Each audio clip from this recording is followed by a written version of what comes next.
నిజాయితీ విలువ. చెంగయ్య నగల దుకాణంలో భద్రయ్య గుమాస్తాగా పనిచేస్తున్నాడు. అతని జీతం డబ్బులతో అతని కుటుంబం సుఖంగానే జరుపుకుంటున్నది. భద్రయ్య నిజాయితీపరుడు. భద్రయ్య కూతురికి పెళ్ళిడు వచ్చింది. పెళ్లి ఖర్చుకు కనీసం 1000 రూపాయలు కావాలి. భద్రయ్య తన షావుకారును అప్పు అడిగాడు. కానీ షావుకారు వ్యాపారపు చిక్కులు సాకు చెప్పి అప్పు ఇయ్యలేనన్నాడు. ఒకనాడు తారాచంద్ అనే ప్రసిద్ధ వడ్డీ వ్యాపారి వజ్రాల హారాలు కొనటానికి చెంగయ్య నగల దుకాణానికి వచ్చాడు. అది పని వాళ్ళంతా భోజనాలకు వెళ్ళిన సమయం. భద్రయ్య లెక్కలు రాయటం పూర్తి చేసి కొట్టు కట్టేద్దామనుకుంటున్న సమయంలో తారాచంద్ వచ్చాడు. తారాచంద్ తనకు కావలసిన హారాలు తీసుకుని వాటి మీద తన పేరు చెక్కించుకొని భద్రయ్యకు డబ్బు ఇచ్చి వెళ్ళిపోయాడు. భద్రయ్య తన పని పూర్తి చేసుకొని లేచి కొట్టు మూసే ప్రయత్నంలో ఉండగా చిన్న సంచి నేల మీద కనిపించింది. దాన్ని విప్పి చూస్తే అందులో తారాచంద్ కొన్న హారాలున్నాయి.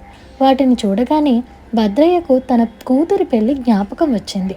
వాటిని అమ్మితే కూతురు పెళ్లికి కావలసిన డబ్బు చేతికి వస్తుంది. ఇన్నాళ్ళు నిజాయితీగా బతికిన భద్రయ్య ఒకంతటా దురాలోచనకు లొంగలేకపోయాడు. కానీ అవసరము అవకాశము కలిసి వచ్చి తన నీతిని చెడగొట్టాయి.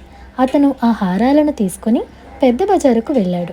హారాలను కంసాలి కొమరయ్యకు అంటగట్టి డబ్బు తీసుకుందామని భద్రయ్య ఉద్దేశం. కొమరయ్య దొంగ నగలను కొంటాడు. పెద్ద బజార్లో ఇసుక వేస్తే రాలినంత రద్దీగా ఉంది. జనాన్ని తోసుకుంటూ కొమరయ్య ఇంటికి చేరి రొండిన తడువుకుంటే సంచి లేదు. భద్రయ్య గుండె గుబేలమంది. ఆ సంచిలో హారాలతో పాటు అతని నెల జీతం కూడా ఉంది. ఆశ తీరక భద్రయ్య తాను వెళ్ళిన దారి పొడుగునా వెతుకుతూ నగల దుకాణం దాకా వచ్చి కొట్లోనన్నా పోయిన సంచి దొరకవచ్చునని మూఢంగా నమ్ముతూ దుకాణం తెరిచాడు. ఇంతలో దుకాణం ముందుకు ఎవరో వచ్చారు.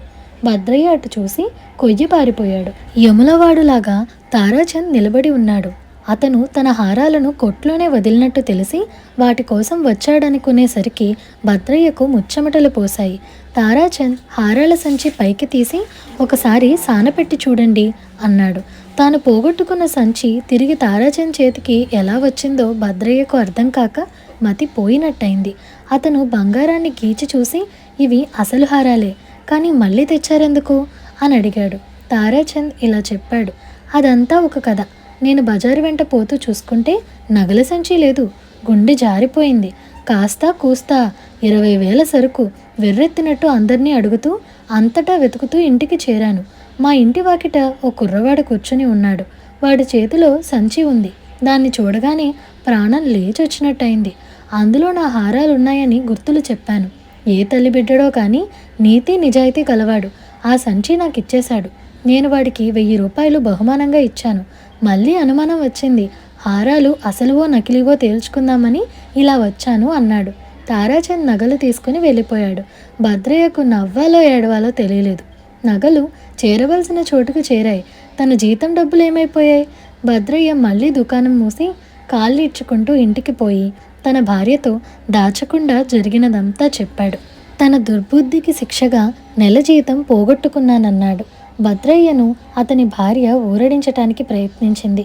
కానీ నెల గడిచేది ఎలాగో ఆవిడకు అంతు పట్టలేదు. తాకట్టు పెట్టించటానికి ఆమె తన చేతి బంగారు గాజులు తీస్తుండగా భద్రయ్య పెద్ద కొడుకు చంద్రయ్య వచ్చాడు. వాడు తండ్రితో ఇలా అన్నాడు, నాన్న, ఇవాళ ఏం జరిగిందో తెలుసా? నువ్వు మామూలు వేళకు ఇంటికి రాకపోయేసరికి నిన్ను భోజనానికి పిలుద్దామని మీ దుకాణానికి వస్తే దుకాణం మూసున్నది. దాని మెట్ల పక్కన ఒక చిక్కం సంచి పడి ఉన్నది. తీస్తే అందులో 2 వజ్రాల హారాలున్నాయి. ఎవరి సొమ్ము వారికి అందించడం నీతని నువ్వెప్పుడూ చెప్తుంటావు కదా. చూడు, హారాల మీద తారాచంద్ పేరు ఉన్నది. వెంటనే అతని ఇంటికి పోయాను. కొంచెం సేపటికి తారాచంద్ ఇల్లు చేరి హారాల గుర్తులు చెప్పి సంచి తీసుకొని నాకు ఈ బహుమానం ఇచ్చాడు చూడు అంటూ చూపాడు. తన దుర్బుద్ధి తనను శిక్షించిందనుకున్నాడు. కానీ తన కొడుకు నిజాయితీ తనను కాపాడినందుకు భద్రయ్య ఎంతో సంతోషించాడు. తారాచంద్ ఇచ్చిన బహుమానంతో భద్రయ్య కూతురు పెళ్లి ఖర్చులు గడిచాయి. ఇదండి ఇవాల్టి కథ. ఈ కథ మీకు ఎలా అనిపించిందో మాకు కామెంట్ సెక్షన్లో చెప్పండి. అలాగే మీకు ఈ వీడియో నచ్చినట్లయితే like, share, subscribe to Priya stories Telugu. Thank you for watching.